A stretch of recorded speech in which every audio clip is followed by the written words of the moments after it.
Good evening, everybody, and welcome to the Row by Row Garden Show. I'm Travis. And I'm Greg. And we're excited that you're joining us this evening for some garden talk. Got some good things planned on the show today. Today's show, we're going to talk about soil chemistry, pH, major nutrients, micronutrients, some of that stuff that it's good to be checking, keeping an eye on, making sure your soil chemistry is right. That's a good time of year to be thinking about it, because some of these things that you need to do to adjust your soil needs to be done now or in the wintertime, because some of it can take 2 to 3 months. So it's a good time, or kind of in the lull of things, to be thinking about making some changes to your soil and studying it and seeing where you're at on some of these nutrients and pH levels. But before we get there, let's talk a little bit about what's going around here. It is finally cooled off. Yep, we got into some fall weather, and it was 55 degrees last Monday morning, and it felt really good. We ain't had I think last Saturday when I dug sweet potatoes, it was 90 degrees, but I think we're done with 90 degrees for a little while. Sweet potatoes, pumpkins, that kind of thing, kind of in the mood for that now with this cool weather. Yeah.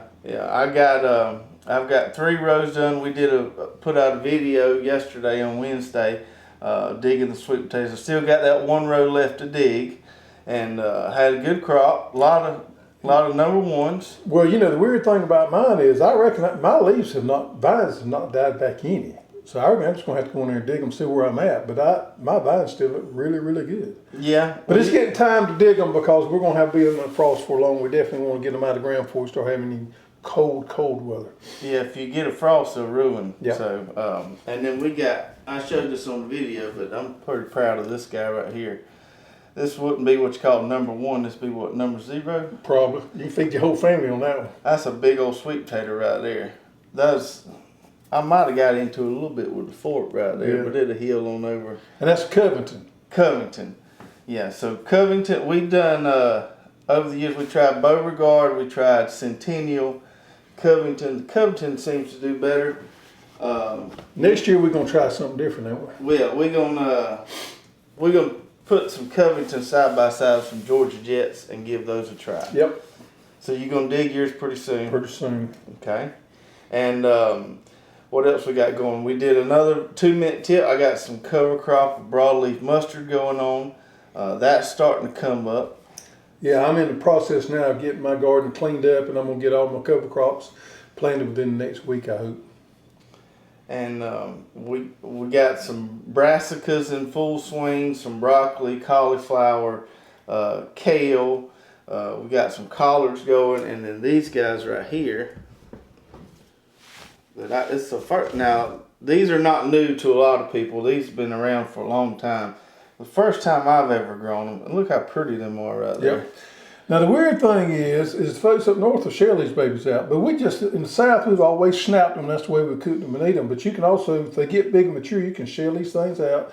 But this is one I'm going to try again next year too. I don't think I've ever grown them, but these are called rattlesnake beans, correct? That's right. So they got them little purple striations on them there. They don't taste much different than a regular green bean, but they sure do have eye-catching ability to them. Yeah. As far as growing them out for the dry beans, here we have so much insect pressure, it's hard to keep them clean that long. Yeah.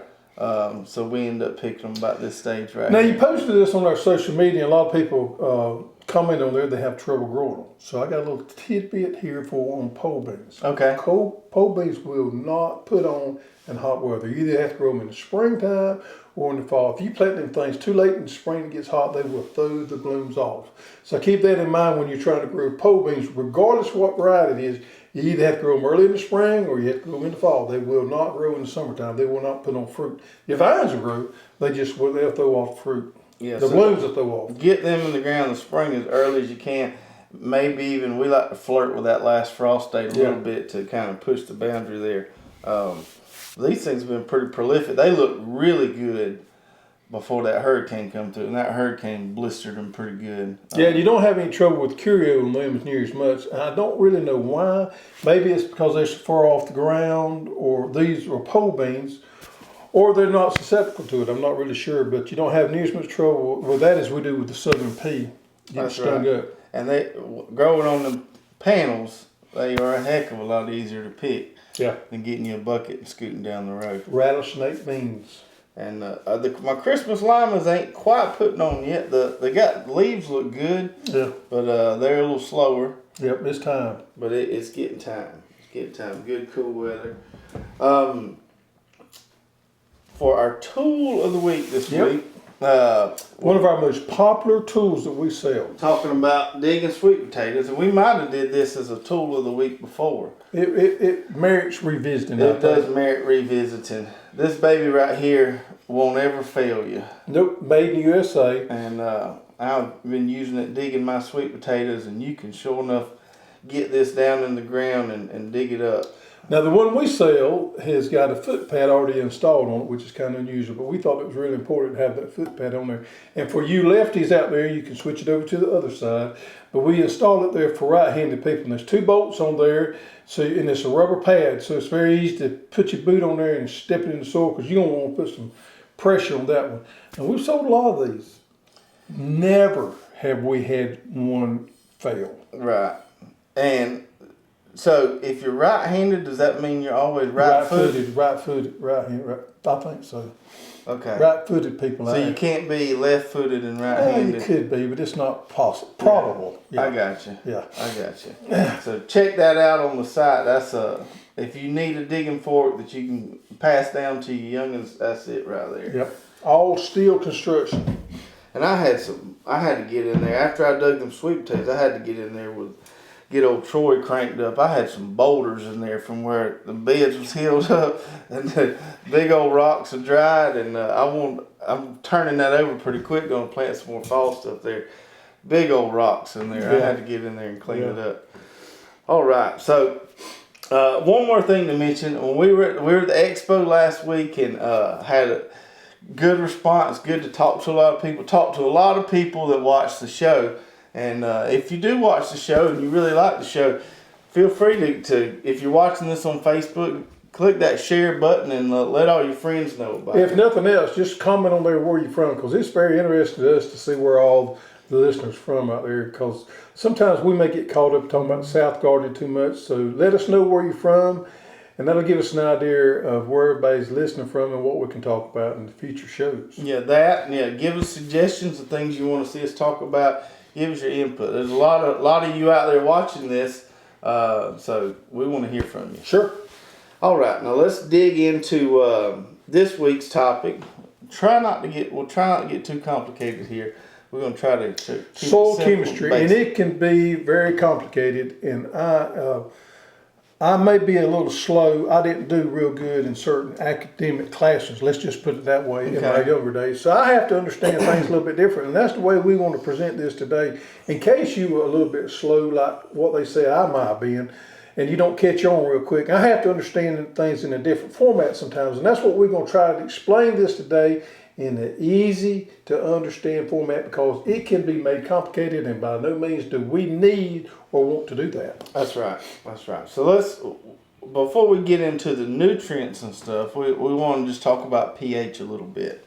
So let's have a little small lesson here, and we'll talk about what pH is. So pH, which is just basically all pH is telling you is the concentration of those guys. pH actually stands for a word about yay long. I looked it up one time. But basically, the soil is charged with different ions, whether it be a positive or negative.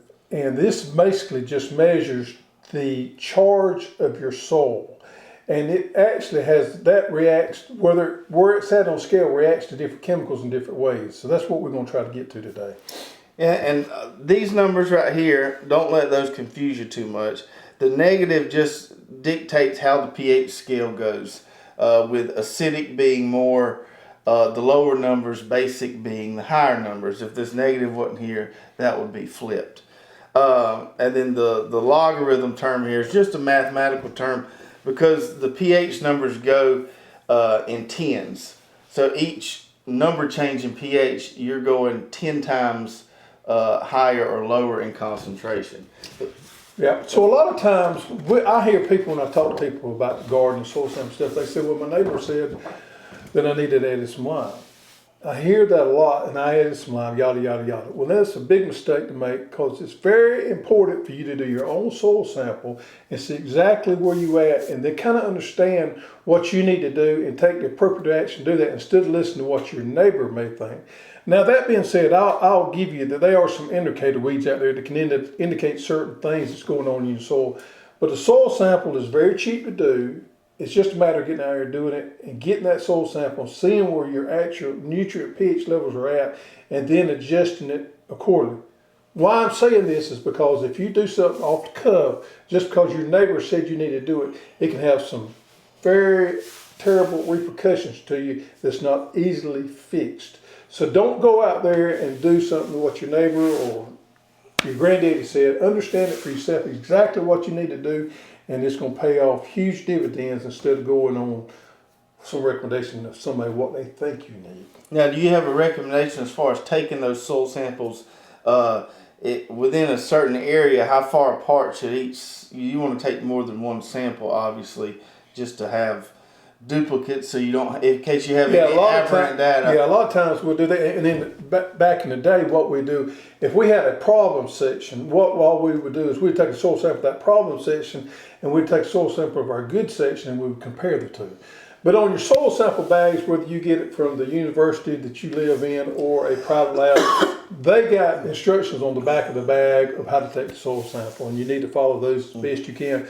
But if you are having a problem in your garden, always do a good and a bad, compare the two, and you see if it'll show it better to you what you got going on that could be causing your problem. So say you got a 40 by 40 garden, how many samples would you pull? I take one. Just one? One. Unless I had a problem. If I had a problem area within that garden, I would take two. But if I was just doing a general soil sample, I would just do one. I got you. So the pH scale, like we mentioned earlier, goes from 1 to 14. From 1 to 6 is considered acidic, 1 being the most acidic.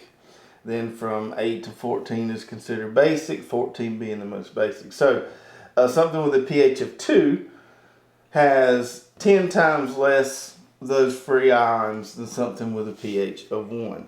Now plants, for the most part, most of your vegetable annuals and stuff are going to prefer a pH just right, a little bit acidic of neutral, probably around 6.5 or so. 6.5, 6.8 right there is ideally what you want for a vegetable garden. There's always exception to the rule, and you start looking at blueberries and things like that, there's exception to that. But for vegetables that you're growing, that's a good range to shoot for. Yeah, blueberries, stuff like that, like it relatively more acidic than vegetables. They want a 5.5 or 5.0, which is unusual comparatively to vegetables. Right, and so adding lime can raise this, get this closer to the other way. Yeah, well, lime's going to go this way. Right. And then adding elemental sulfur is going to go this way. The problem with elemental sulfur is it is a soluble, which we say is mobile in the soil, which it moves out. The problem with adding lime, if you don't need it, is then you have to bring it down with elemental sulfur, and that is a terrible process to have to do.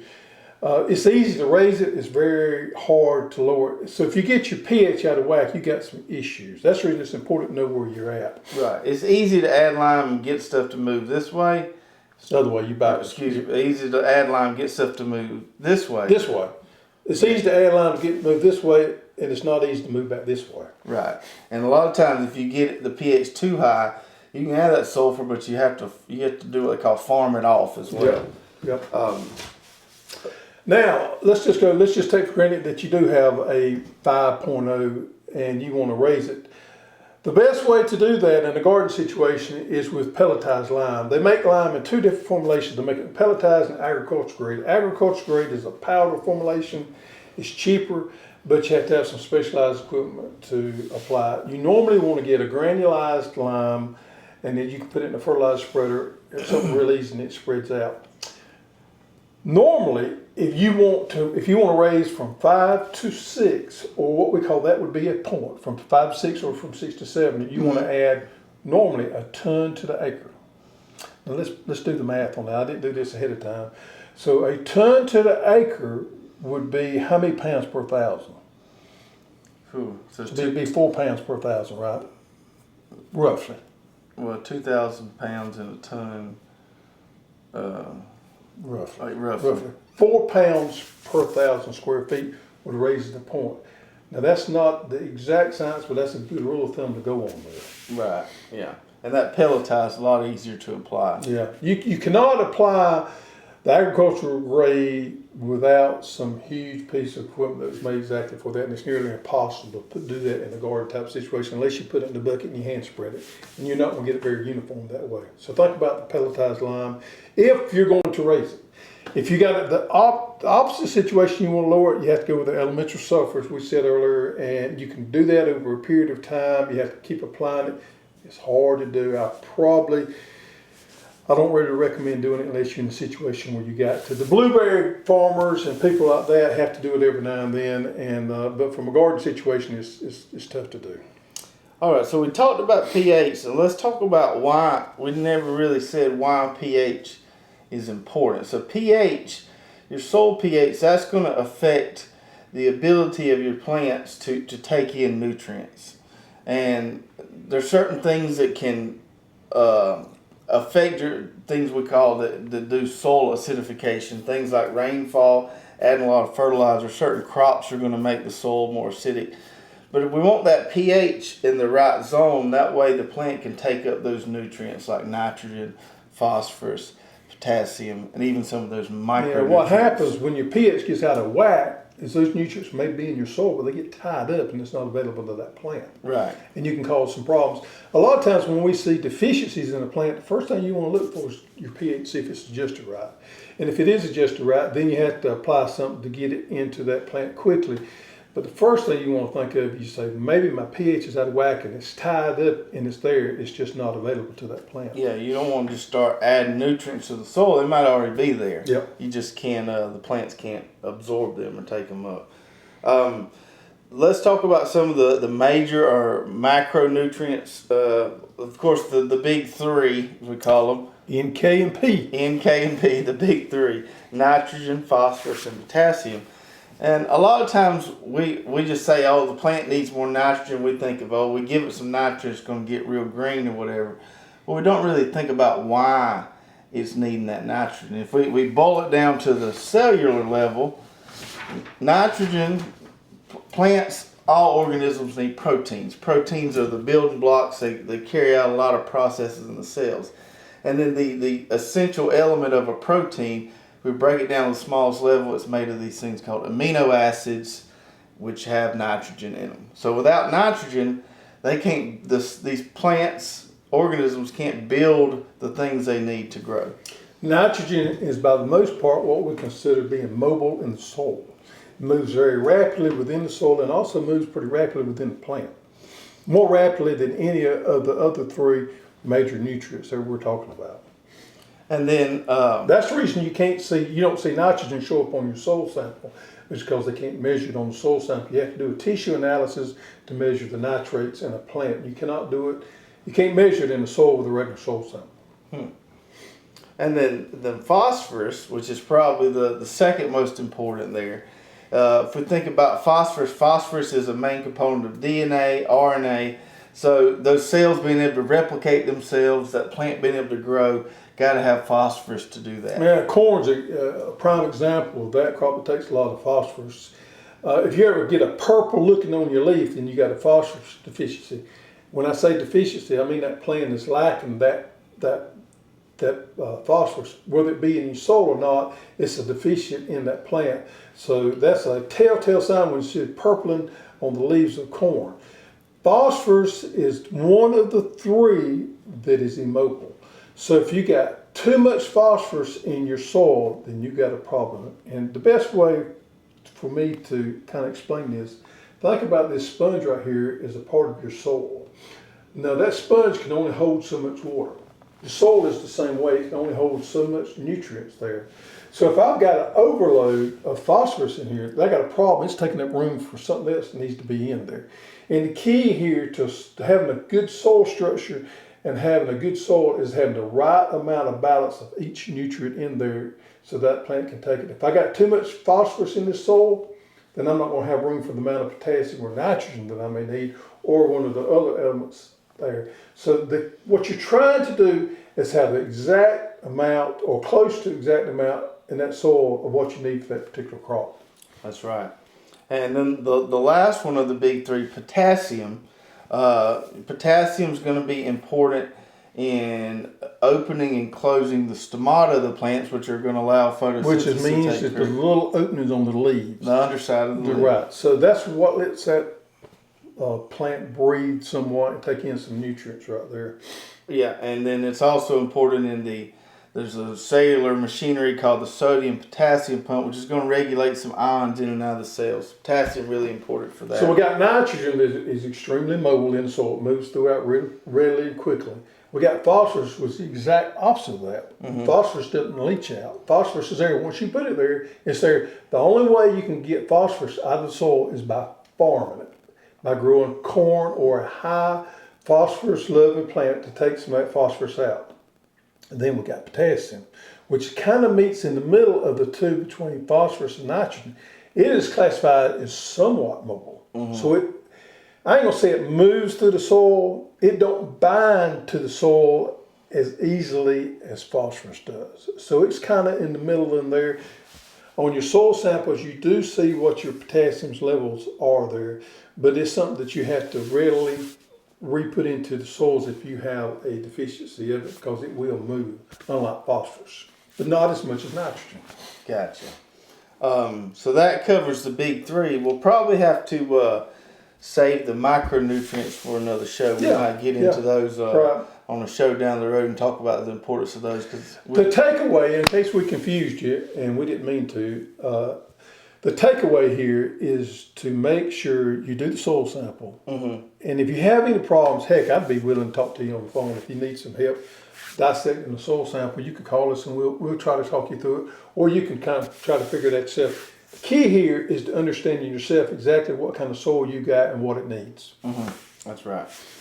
All right, let's get into our question here for the week. And as always, if you have questions during the show or at the end of the show, put those in the comments. We love to hear them. And if we answer your question on this week's show, we'll send you this nice little book right here, Complete Compost Gardening Guide. And just give us your address to that email right there. And we'll do that. So our question this week comes from Ben. Yep. And long question, but I'll boil it down. He's talking about, he sees some market gardeners who will put compost over their entire bed, and then he's seen our videos where we bury our compost with our FAD system underneath the soil, and wants to know what's the advantages and disadvantages of doing either way.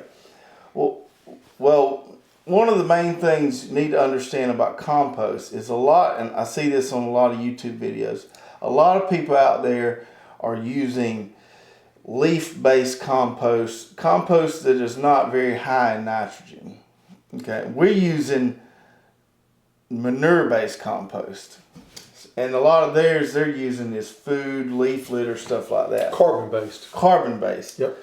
So, which is going to be really good for amending the soils, making the soils more workable, adding organic matter. Right. But it's not going to provide a lot of fertility. Right. So, it depends on what you're trying to do. If you're trying to make your soils more workable, you might want to put it over the whole area, use some of that more carbon-heavy compost. I think if you're doing like we do and using manure-based compost, I just want to put it right there at the base of the plant and plant on top of it. I don't need to put that everywhere. Yeah, personally, I like to work it in regardless, whether I'm using a carbon-based compost or a manure that's maybe not cooked all the way off to the finished compost. I like to work it into the soil and go ahead and get it broke down and use it that way, preferably myself. Up north, it may be a little bit different way up north, but here where we live, I definitely want to incorporate it into our soils as quick as I can and get that running. Also, it mentioned something about drip tape. Ben did about putting drip tape on top. He sees a lot of people doing that up north, and we've covered this in the past. For the life of me, I don't understand why they do it. Drip tape, if you put your drip tape down either underneath a plastic like they do a lot around here at the big farmers, or either buried underneath the soil, it's a lot better than putting it on top and just leaving it up there. That's right. So for us, burying the compost and also putting the drip tape underneath the soil, whether it be a mulch or in the soil, is the way to go. Yeah, and it depends on what you have available. In Georgia, I think I read a stat the other day, poultry is one of our biggest agriculture industries. So we got chicken houses everywhere, good access to chicken manure.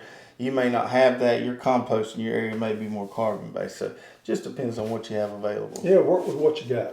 All right, so that's going to do it for this week's show. On next week's show, we're going to talk about planting carrots because it's time. We may talk about a little something about strawberries. I kind of got used to planting some strawberries. Never done that, but I'm doing a little research on that, and I may be planting me some strawberries. So if there's anybody out there that's planting strawberries in the South and you got any recommendations, I'd be glad to comment. Tell us what you think. I'm all up for some ideas on what to do there. All right, so carrots and or strawberries next week. All right, we will see you then. Have a good one.